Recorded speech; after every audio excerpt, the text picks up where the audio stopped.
son las que están adelante? Son víveres para llevar. Ah, yo pensé que era carne.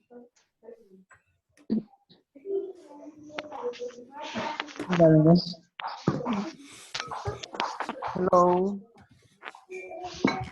Hello, nena. Celo, te ves bello. Ay. Me hizo frío. Oye. Está sexy. ¿Qué tal el frío? Hace mucho frío. Sí.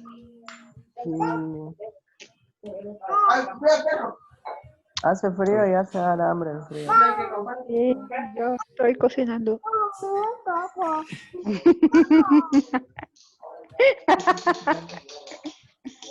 Esa risa es de Jamie, seguro.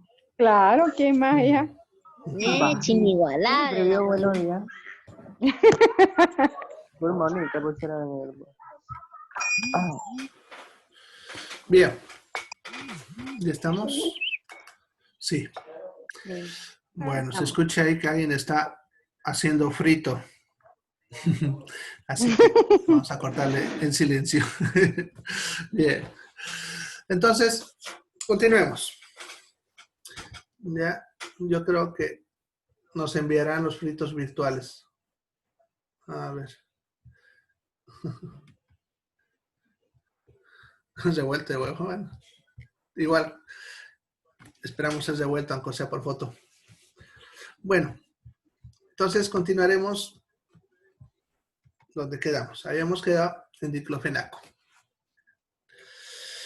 Bien, el diclofenaco, como ven, viene de dos formas. Diclofenaco sódico y diclofenaco potásico. En realidad, desde el punto de vista de su función, efecto y todo, son lo mismo. ¿Ya? Las diferencias están en sus tiempos. Sucede que el diclofenaco potásico actúa mucho más rápido que el sódico. ¿Ya? Y su efecto también alcanza un pico más rápido. Eso significa que si uso el potásico intramuscular o bioral, ya el efecto va a ser más rápido. Por ejemplo, el intramuscular, el efecto se suele observar a los 10 minutos, alcanzando un pico a los 20. En cambio, en el sódico empieza a los 15 y alcanza su pico a los 30. ¿Ya? Son 10 minutos que obviamente en un paciente dolorido es bastante. ¿Ya? Entonces, es la primera diferencia, la velocidad con la que inicia su acción.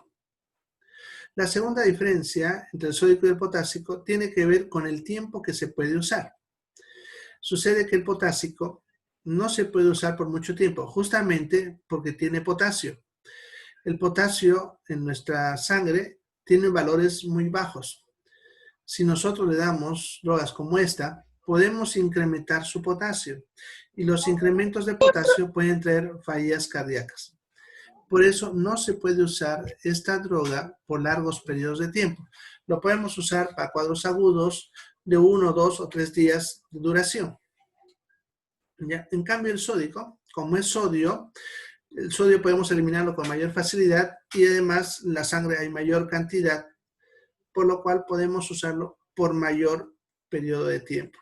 ¿Ya? Entonces, esas serían las diferencias en cuanto al sódico y al potásico. Pero después todo lo demás es lo mismo. Nombres comerciales, bueno, no le he puesto aquí, pero hay bastantes, ¿no? El Clofenac, Lertus, etcétera. ¿Ya? Bien. ¿Cómo vienen? En las tabletitas, fíjense, vienen tabletas para adulto. El estándar es el de 50 miligramos, que se usa cada 8 horas. ¿Ya? Ahora, como ven, hay de 75 a 100 y también en cápsulas en 75 a 100. En ambos casos, las de 75 y las de 100, ya sea en cápsula o en tableta, son drogas de liberación prolongada. O sea, sucede, el de 50 miligramos es la tableta base, que es simplemente almidón con diclofenaco. En cambio, el 75 y 100 tienen sustancias retardantes de su liberación, de tal manera que cuando llega al intestino no se deshace de golpe la tableta, sino lentamente para ir liberando de a poco la droga. y eso nos da mayor tiempo, ¿ya?, de absorción y por lo tanto nos disminuye la cantidad de dosis. Eso significa que, por ejemplo, el de 50, que es la estándar, tengo que darle cada 8 horas. En cambio, la de 75 puedo usarlo cada 12 horas, porque me lo libera más lento. Y el de 100 puedo darlo cada 24 horas. Sin embargo, aquí hay que aclarar también la cantidad de dosis que se usa en 24 horas.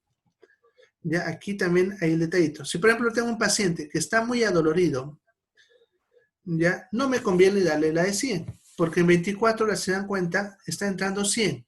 Significa que la dosis por hora es baja. En cambio, si le doy 50 cada 8, le estaría dando, se dan cuenta, 150 en 24 horas. Eso significa que la dosis por hora será más alto. ¿Ya? Eso también hay que tener en cuenta. ¿Ya? La de 100 miligramos la haríamos, por lo tanto, en pacientes con dolores suaves, moderados, digamos. En cambio, si el paciente está con un dolor más agudo, ahí puedo usar la de 50 o la de 75, que tienen la misma cantidad por hora. Bien, también viene en dosis estándar, en gotas por dosis estándar, por una gotita por kilo. La ampolla base es la de 75, ¿ya? Pero aquí hay que aclarar algo, que no me acuerdo si lo he puesto en la precaución, pero por si acaso. Sucede que el diclofenaco base se usa solamente por vía intramuscular, ¿ya? Para usar por vía endovenosa se necesita un preparado especial, ¿ya? No es fácil usar por vía endovenosa. Ya solamente hay 2 industrias, ya, que vienen para usar endovenoso. Una es la de Vago, el famoso Clofenac, y otra es el Altren suizo. ¿Ya? Ambos vienen preparados para poder diluir en 1 litro de suero.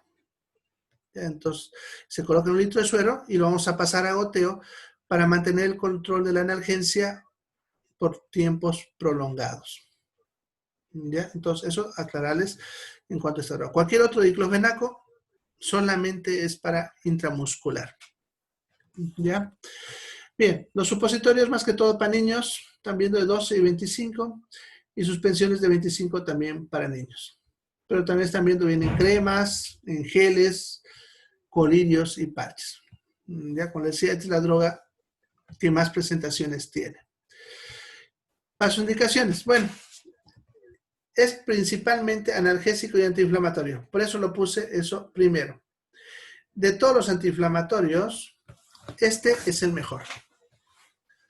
Y por eso, a ver, que incluso nosotros nos hacemos la burla de los traumatólogos que viven recetando diclofenaco, porque es el que más se usa como desinflamante. ¿Ya? Es el mejor desinflamante comparado con los otros que hemos visto y los que vamos a ver. Como analgésico podemos decir que es bueno, pero hay mejores. Como antipirético, es mal antipirético.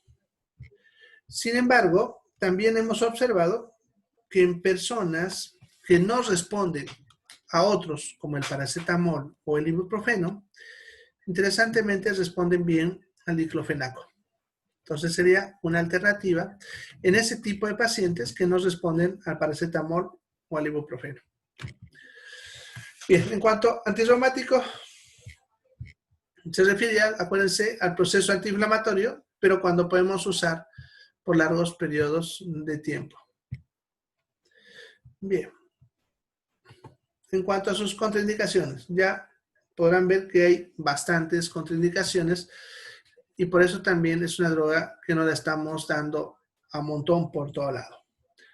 Ya, no debemos dar en gastritis y úlcera, por lo que les conté, parecido a la aspirina, ya que me bloquean el mecanismo de control del ácido clorhídrico, produciendo que empeore. Hemorragias y coagulopatías, porque también me altera el coágulo, igual que la aspirina. Y ahí también hablaríamos de lo que son los hipertensos, ya en esa situación. Ahora, lo que es insuficiencia cardíaca e insuficiencia renal, estos dos más que todo se debe al sodio.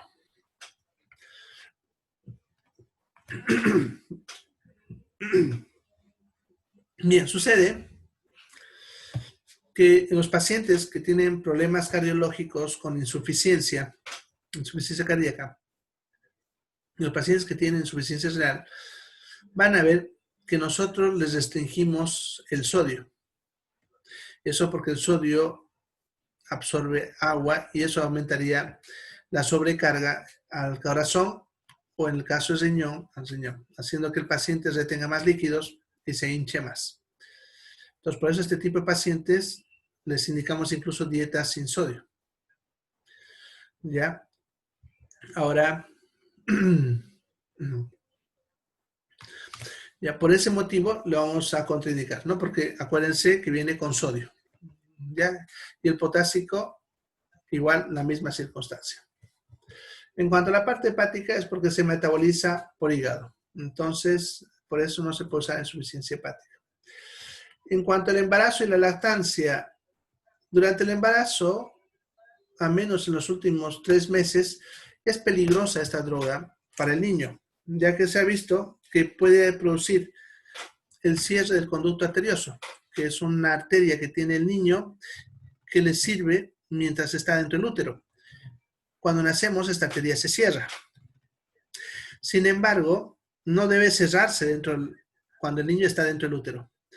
Y esta droga puede producir su cierre, produciendo la muerte del niño. Entonces, por ese motivo, en el embarazo, a menos en los últimos 3 meses. En cuanto a la lactancia, tiene que ver con la parte hepática. Sucede que el recién nacido, ¿ya? Y eso también con lo que ven aquí, lo que dicen menores de 1 año, ¿ya? Sucede que el recién nacido, cuando nace, su hígado nace inmaduro. ¿Ya? El hígado del niño no puede procesar ciertas cosas todavía. Ya tarda en madurar entre 6 a 12 meses. Por eso incluso el niño no puede comer alimentos hasta recién los 6 meses. Es porque el hígado todavía no tiene capacidad de procesar ciertas cosas. Ya, como esta droga se metaboliza exclusivamente por hígado y no por otra parte, entonces no le podemos dar durante esa temporada de la vida al niño. En cuanto al asma, aquí es relativo porque en algunos pacientes asmáticos les puede desencadenar crisis asmáticas, pero no en todos, solamente es en algunos. Entonces hay que tener en cuenta ese detalle, ya por si acaso. En cuanto a efectos adversos, bueno, muy frecuentemente la gastritis y la úlcera, igual que la aspirina. Entonces siempre es lo que hay que vigilar en este tipo de pacientes. Ya siempre tenemos que preguntar si no está doloriendo el estómago, ya si no tiene sensación de acidez, de ardor, que nos puede estar indicando que le está dando una gastritis o una úlcera. Ya, las hemorragias, más que todo, hemorragias digestivas. Y en relación a la úlcera, o sea, pacientes que tenían úlcera y empieza a sangrar. ¿Ya? Luego las náuseas y los vómitos también son frecuentes. Los otros ya de aquí que ven son raros y tienen que ver con usos prolongados, ¿no? La dispepsia es, como comúnmente nosotros decimos a veces, indigestión. El paciente siente una sensación de acidez, hinchazón estomacal, náuseas, dolor abdominal. Eso lo llamamos dispepsia. Como cuando algunos de ustedes se han ido a amanecer comiendo y tomando y al día siguiente su estómago está un desastre. Eso le llamamos dispepsia. ¿Ya? Bien. Flatulencias, eso significa que la barriga se hincha de gases. La palabra anorexia significa pérdida de apetito.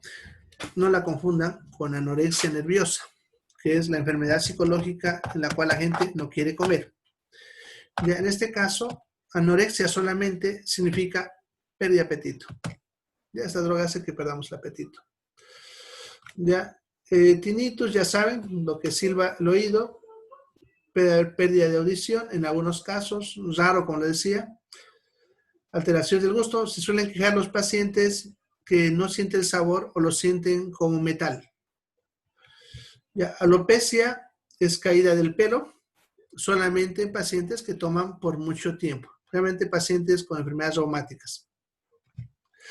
Ya, fotosensibilidad también se ve rara vez, y se ve en pacientes que están tomando mucho tiempo. La fotosensibilidad es cuando la piel se vuelve sensible a la luz y se oscurece con mayor facilidad.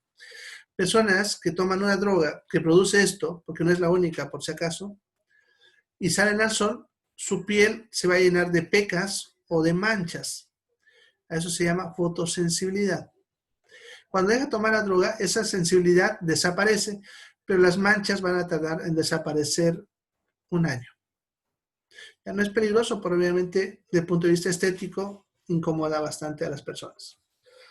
Bien, y las otras son raras, irritabilidad, convulsiones, puede haber temblores y palpitaciones. Yo en mi experiencia, por ejemplo, nunca he visto una falla hepática por diclofenaco, pero ¿de qué casos hay? Los hay, ¿no? Pero son raros. Bueno, eso sería en cuanto al diclofenaco. El ketoprofeno. Este viene con el nombre de Talflex. Talflex. Vienen tabletas de 50, de 100 y 200. En este caso, el estándar es el de 100. Ya, el de 100. Este de acá. Más usado. Ya, vienen de 200, pero suele venir con la palabra DU. Por ejemplo, en Talflex viene Talflex DU. ¿Qué significa eso? Dosis única. Lo que pasa es que el de 50 puede tomarse cada 6 a cada 8 horas y el de 100 cada 8 a cada 12. En cambio, con el de 200, con una sola al día, suficiente. Ya viene diseñado para eso. Ya. Y las ampollas, también la de 100, la más usada. Lo que sí aquí, en las ampollas también hay que aclarar, igual que en diclofenaco, son diferentes para intramuscular y para endovenoso. Y aquí siempre hay que verificarlo, porque las ampollas son idénticas.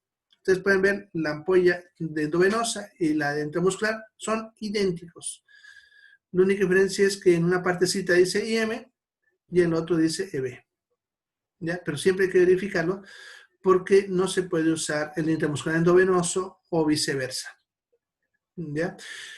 Bien, no es tanto porque cause daño, sino porque no funcionan bien. ¿Ya? Necesitan tener sustancias que bloqueen ciertos mecanismos para que se absorben en uno o en otro.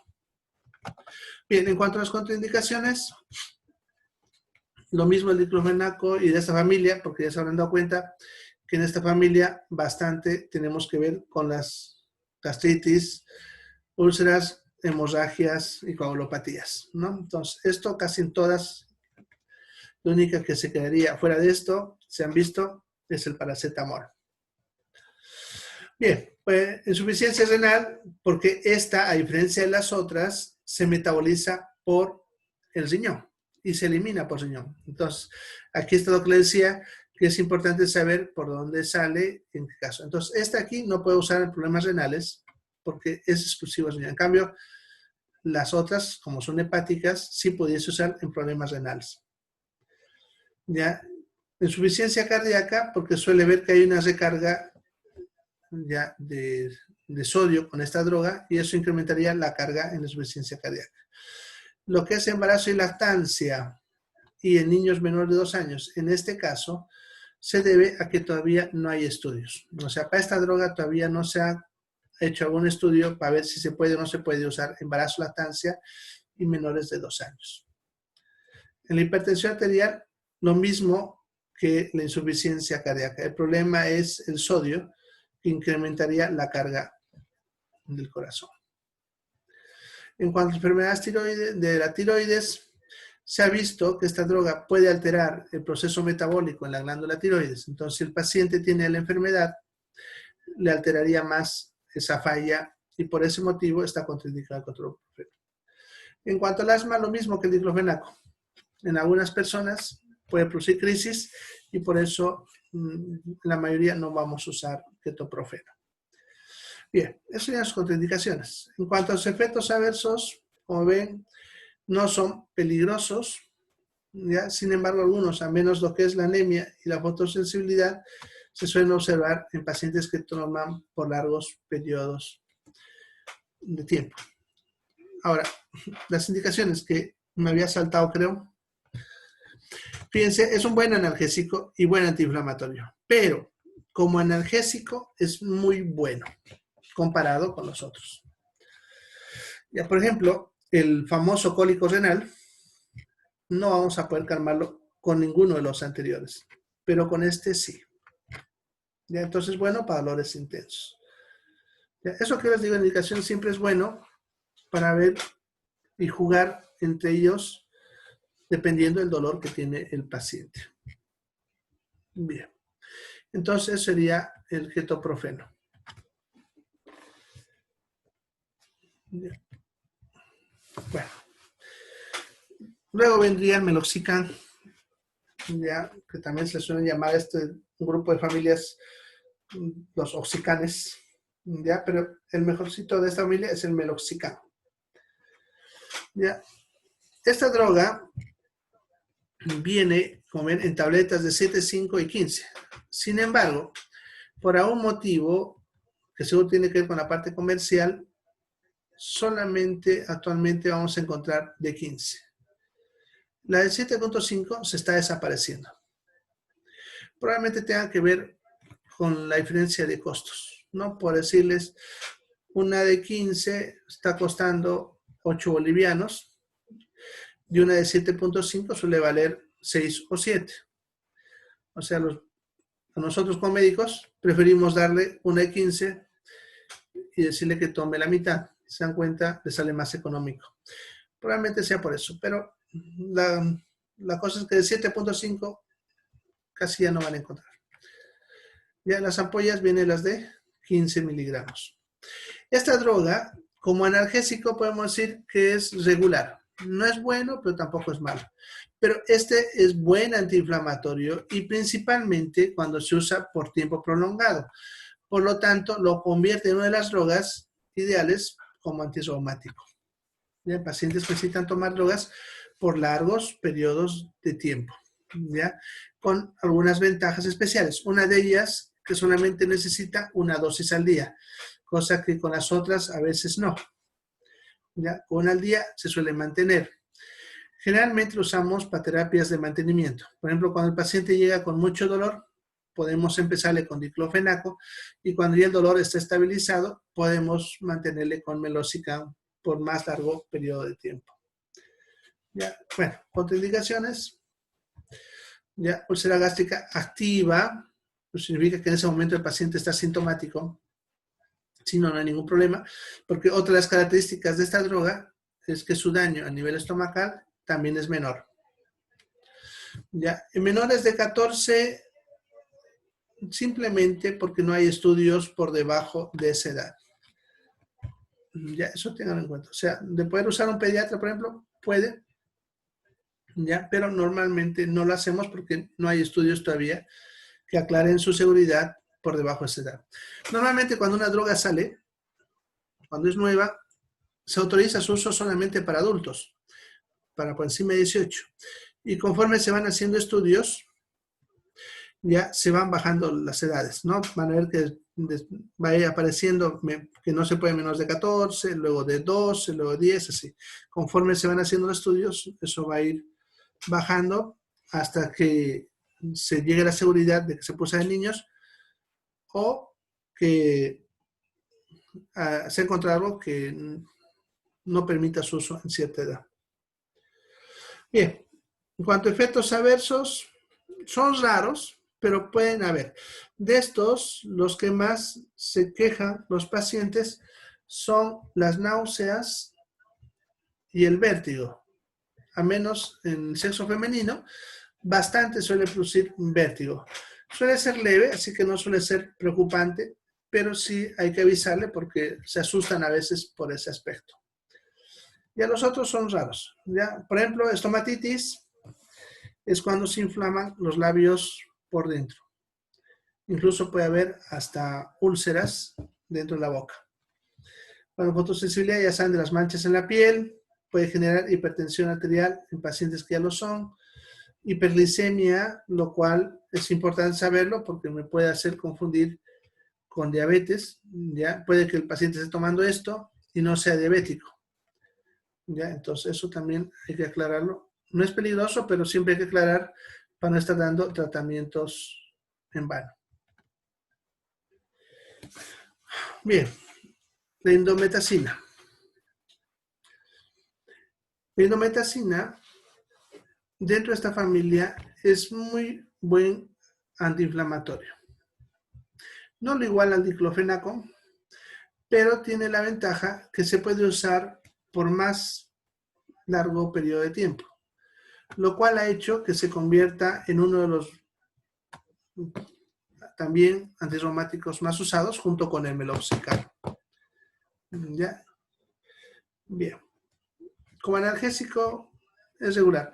Incluso como antipirético sirve, pero como ven no lo ponemos porque no es tan bueno como el paracetamol o el ibuprofeno. ¿Ya? Ahora, sin embargo, aquí hay un detalle interesante que hay que aclarar de esta droga. De todas, la que estamos viendo es la que, desde el punto de vista del costo de producción, es el más barato. Entonces, esta droga, en otras palabras, es una droga barata, fácil de conseguir, por lo tanto. Entonces, en los seguros, por ejemplo, a ver que siempre hay indometacina. Si alguna vez han ido a la caja para algo, han ido a ver que le han ido a dar indometacina. Y eso es porque a veces se les han acabado las otras drogas que ya hemos hablado. Y como eso tienen por demás porque es barata, entonces lo suelen usar para reemplazar las otras. ¿Ya? Entonces, una bastante económica. Bien. Contraindicaciones, igual como toda esta familia, gastritis, úlcera gástrica, hemorragias, coagulopatía están viendo, y embarazo y lactancia. Sin embargo, aquí hay que aclarar algo durante el embarazo. Está contraindicado en los últimos 3 meses del embarazo.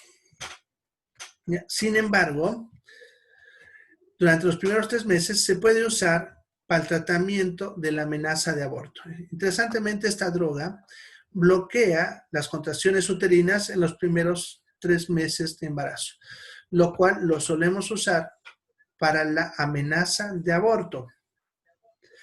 Ya en ese tiempo, usarlo en el embarazo es seguro, porque no afecta al embrión. Pero en los últimos 3 meses sí es peligroso para el feto, porque puede cerrar ese conducto que les mencionaba antes de tiempo y producir la muerte del feto. Entonces, eso es importante aclararlo, ¿ya? Está como contraindicaciones y lo van a ver en el prospecto para que la gente no lo use libremente durante el embarazo. ¿Ya? Sin embargo, en hospital, principalmente en lugares donde manejamos amenazas de aborto como la maternidad, seguro van a ver que lo usamos. Bien, en cuanto a efectos adversos, los clásicos también, gastritis, úlcera gástrica, náuseas, vómitos. De estos son frecuentes la fatiga. Ya es más, en estos días, por esa noticia que han visto de que usan indometacina por allá, he tenido 3 casos de fatiga por esta droga. ¿Ya? Entonces, un efecto adverso no es preocupante, pero obviamente se asustan los pacientes bastante y creen que es por el coronavirus, pero es el efecto de la droga. Bien, puede producir otros. Alopecia, saben que es caída de pelo. Y ginecomastia, en este caso sí vale la pena aclarar. La ginecomastia es el crecimiento de la glándula mamaria, pero en el hombre. Ya sucede que el hombre también tiene glándula mamaria, solamente que su glándula mamaria no se desarrolla, se queda pequeña. Ya, ahora, esta droga y otras que vamos a ver, a veces desbloquean el mecanismo que estimula el crecimiento de la glándula mamaria. Entonces, cuando se usa esta droga por largos periodos de tiempo, porque no estamos hablando de unas cuantitas dosis, se desbloquea esto al punto que la glándula mamaria empieza a crecerle. ¿Ya? Entonces, eso es importante avisar en pacientes que están tomando por largos periodos de tiempo el sexo masculino, porque ustedes se imaginarán el susto que se llevan cuando se dan cuenta que sus pechos están creciendo. Bien, no es peligroso, pero obviamente a un hombre no le va a gustar tener pechos, ¿no? Bueno, entonces no se olvide, hay que avisar eso. Bien. Luego tenemos el clorensinato de lisina. Ya.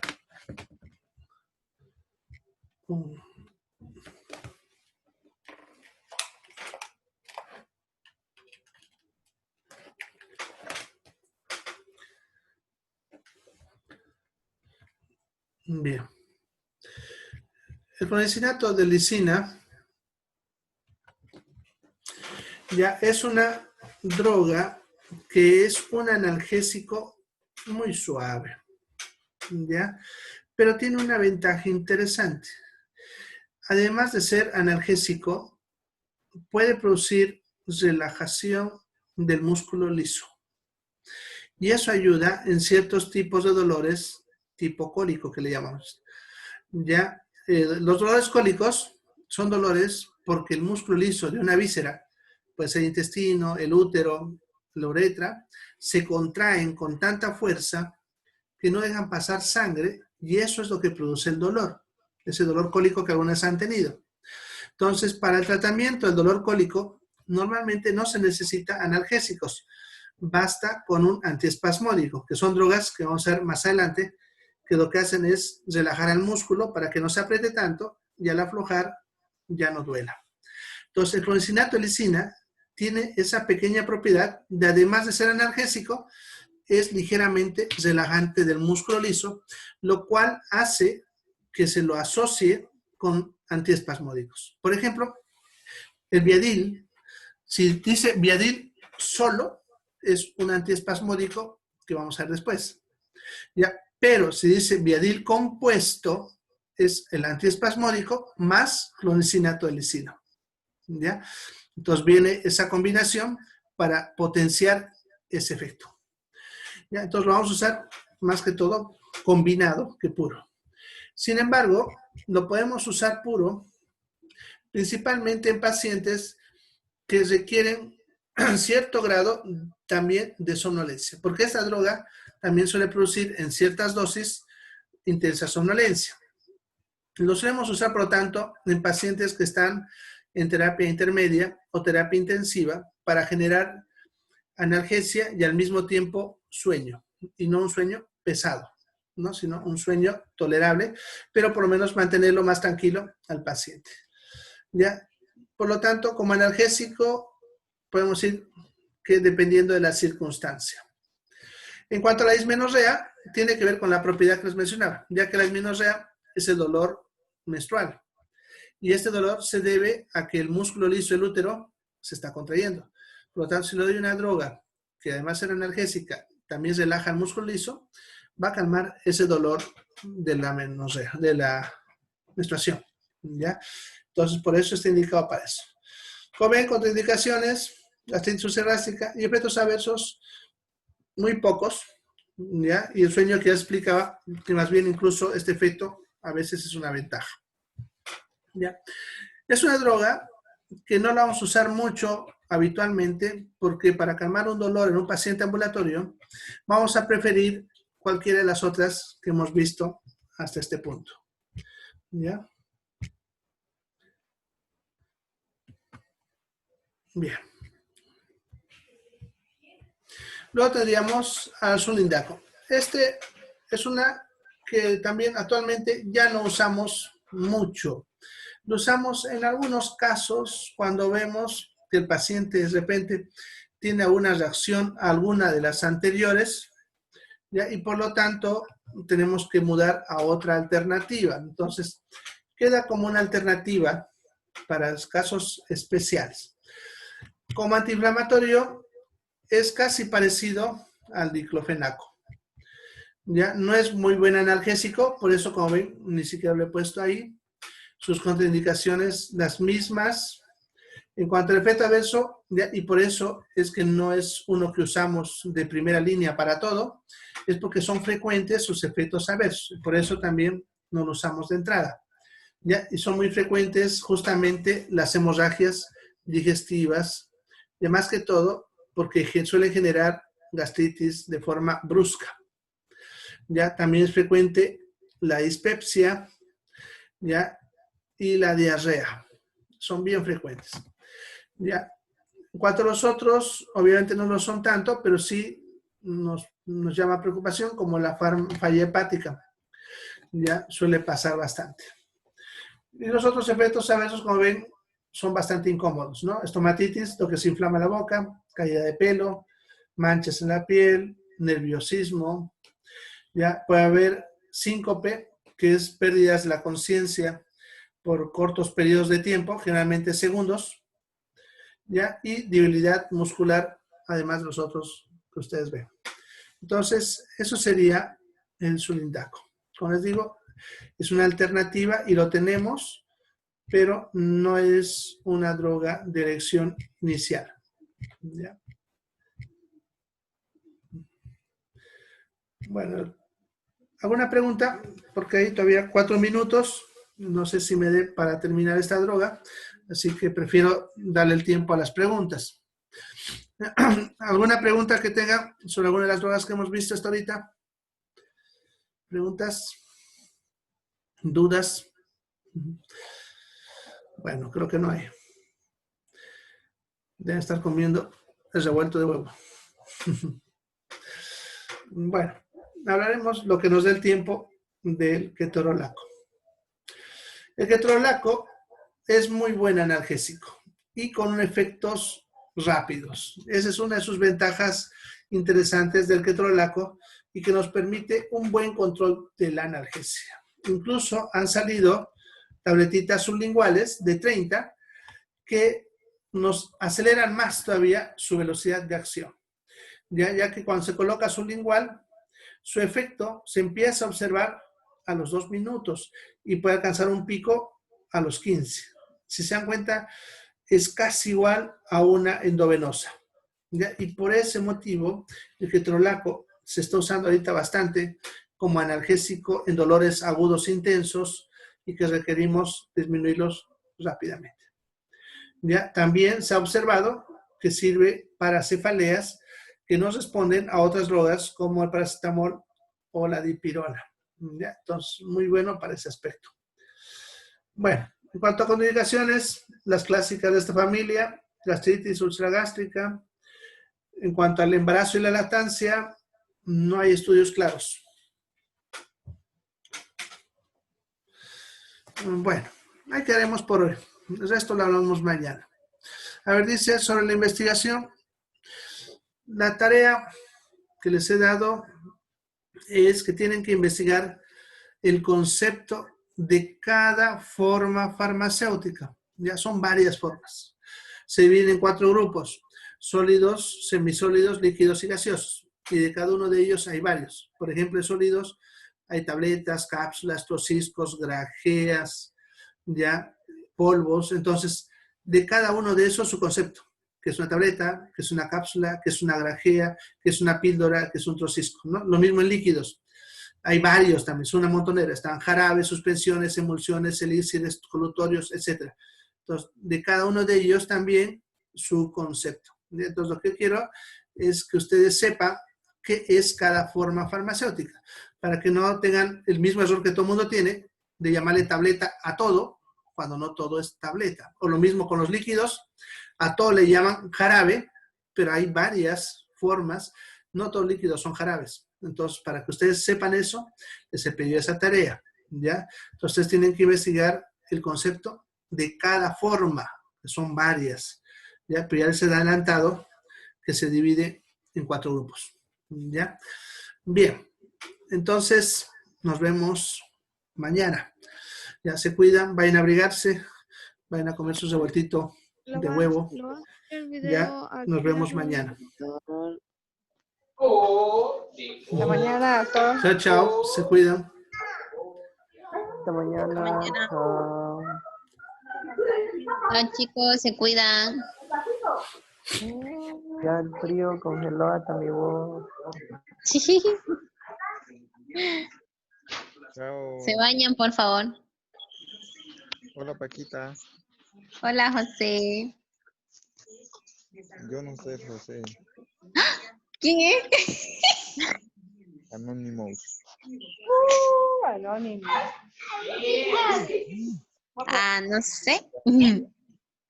No sé quién serías. Se cuida. Pronúnciase. Nombre, por favor. Anonymous. Anonymous.